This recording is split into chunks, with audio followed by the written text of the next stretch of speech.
राधे राधे।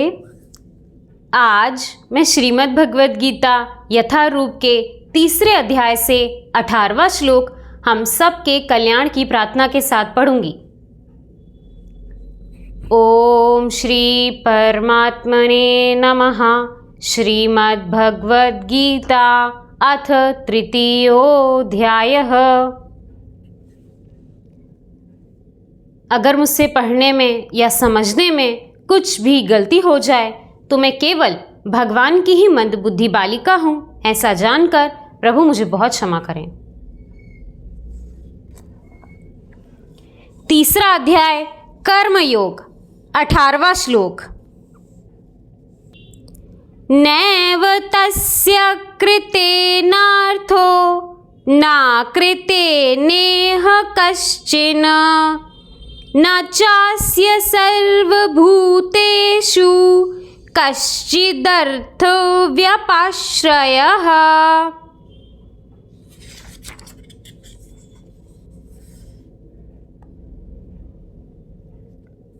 स्वरूप सिद्ध व्यक्ति के लिए ना तो अपने नियत कर्मों को करने की आवश्यकता रह जाती है, ना ऐसे कर्म ना करने का कोई कारण ही रहता है। उसे किसी अन्य जीव पर निर्भर रहने की आवश्यकता भी नहीं रह जाती।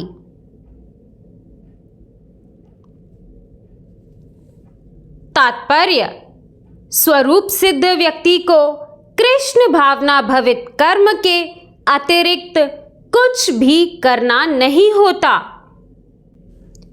किंतु यह कृष्ण भावनामृत निष्क्रियता भी नहीं है, जैसा कि अगले श्लोकों में बताया जाएगा।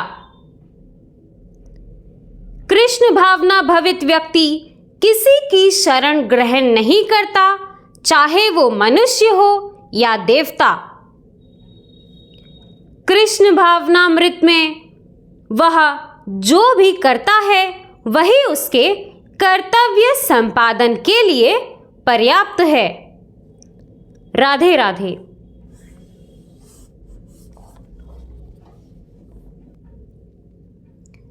दोस्तों, इस श्लोक में भगवान ने कहा है कि जो भी दिव्य चेतना में रहकर कर्म करता है उसके लिए ना तो नियत कर्मों की करने की आवश्यकता रहती है और ना ही सभी कर्मों का त्याग करके निष्क्रिय बैठे रहने का कोई कारण रह जाता है।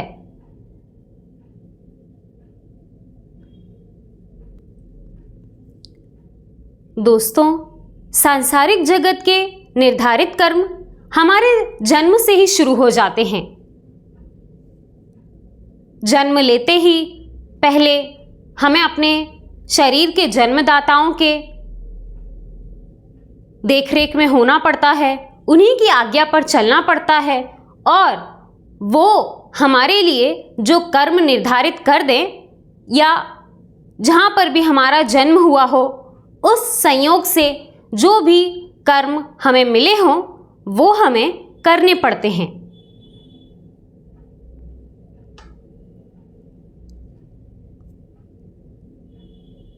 हमारे जीवन की यात्रा शुरू ही ऐसे होती है जिसमें हमें कहीं पर भी कर्म ना करने का तो विकल्प ही नहीं दिया जाता।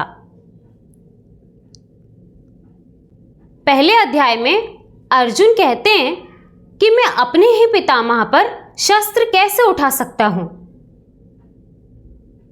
क्या दुनिया के किसी भी पौत्र या पुत्र को यह शोभा देता है कि वो अपने ही पितामह पर शस्त्र उठा ले? अपने ही गुरुजन जिनसे मैंने शस्त्र विद्या सीखी है उनसे मैं युद्ध किस प्रकार कर सकता हूं?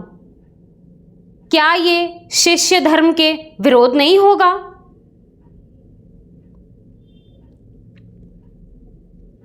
इसी तरह वो अपनी पूरी सांसारिक रिश्तेदारी के नाम गिनाता है और कहता है कि इस तरह मेरे लिए जो कर्तव्य बनते हैं यहाँ पर तो उन सभी का हनन हो रहा है।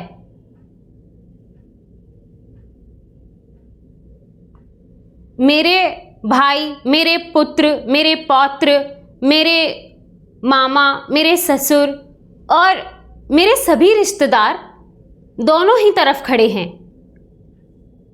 अगर इस तरह मैं युद्ध में संलिग्न हो जाऊंगा तो इन सभी की मृत्यु का दोष मुझे लगेगा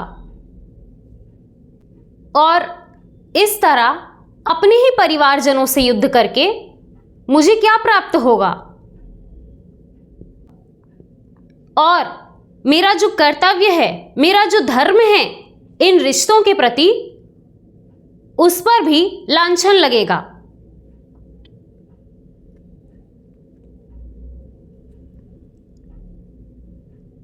तब भगवान आगे के अध्यायों में उसे समझाते हैं कि जब तुम मेरी शरण में आ जाते हो तब तुम्हें दुनिया के किसी भी कर्तव्य या धर्म के पालन के लिए फिक्र करने की ज़रूरत नहीं होती, क्योंकि एक बार जो कृष्ण भावनामृत यानी कृष्णा कॉन्शियसनेस में आ गया, उसके बाद उसके लिए अपने कोई कर्म करने के लिए रह ही नहीं जाते। अब वो केवल कृष्ण का कर्म, कृष्ण के लिए कर्म और केवल समर्पित भाव से कृष्ण को अर्पित करने के लिए ही कर्म करता है, यानी उसकी अपनी कोई सत्ता नहीं होती। अब करते भी वही हैं, करवाते भी वही हैं और यहां तक कि कर्म भी वही हैं। इस सोच पर व्यक्ति अपने कर्म करता है, इसीलिए ना वो कर्म फल में आसक्त होता है और ना ही उसे कर्म करने या ना करने की कोई प्रतिबद्धता रह जाती है।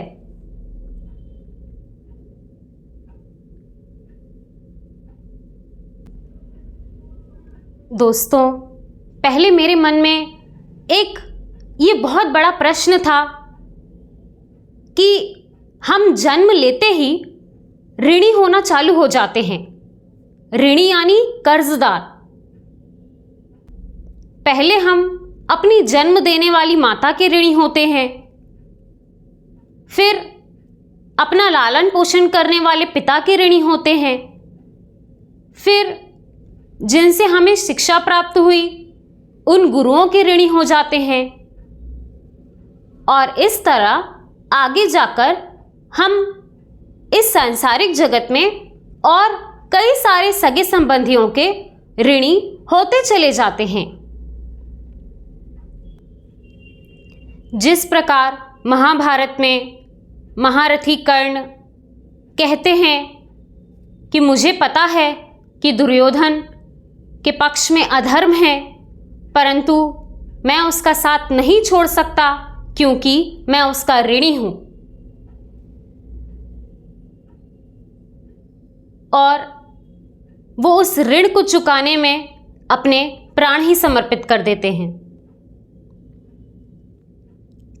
वो ये जानते थे कि भगवान सामने हैं तो विजय भी वहां पर ही है, परंतु फिर भी केवल दुर्योधन के ऋण के लिए वो युद्ध में आते हैं और मृत्यु को प्राप्त होते हैं।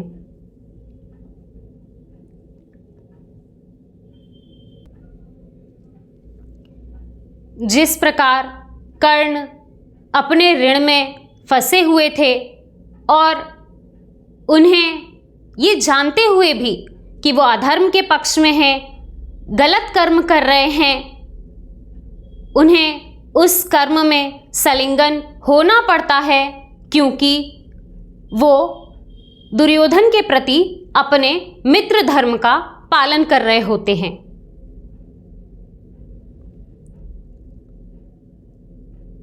बिल्कुल यही स्थिति हमारी भी होती है।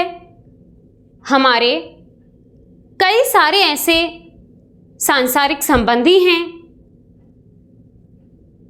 जिनके ऋण में हम फंसे होते हैं और उनका ऋण चुकाने में हम कभी और उनके प्रति जो हमारे नियत कर्म होते हैं, जो हमारा कर्तव्य होता है, हम उसमें ही फंसे रहते हैं।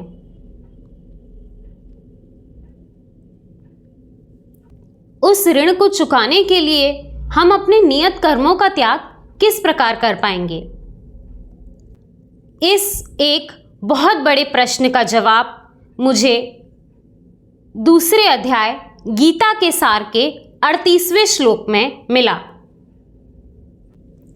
जिसमें भगवान साफ साफ शब्दों में कह रहे हैं कि जो समस्त कर्मों का, समस्त कर्तव्यों का त्याग करके केवल श्री मुकुंद की शरण ग्रहण कर लेता है, वो किसी का ऋणी नहीं रह जाता, किसी का कृतज्ञ नहीं रह जाता, चाहे वो देवता हो, साधु हो, गुरुजन हो, सामान्य जन हो या अन्य कोई भी हो।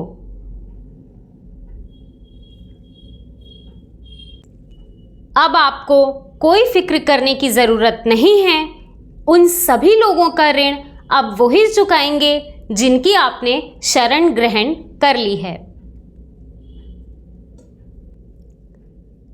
इसको आप बिल्कुल प्रासंगिक तरीके से एक छोटे से उदाहरण से समझिए।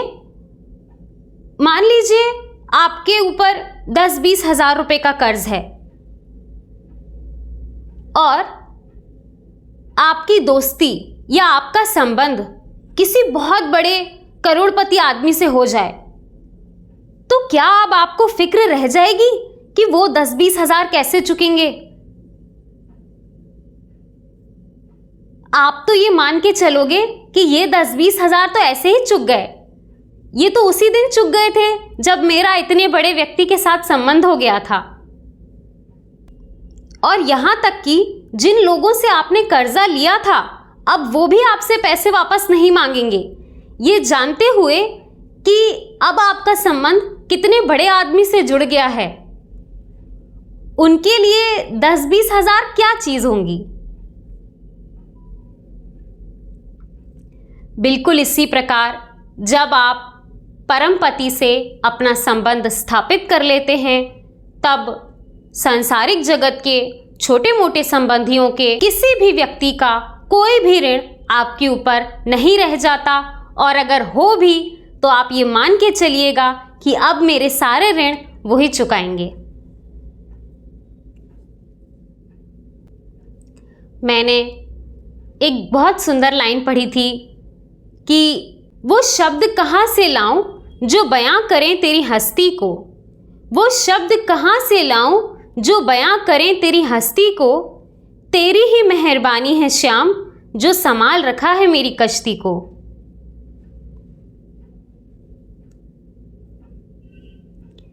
इसी तरह भगवान की कृपा हम सब पर बनी रहे। राधे राधे।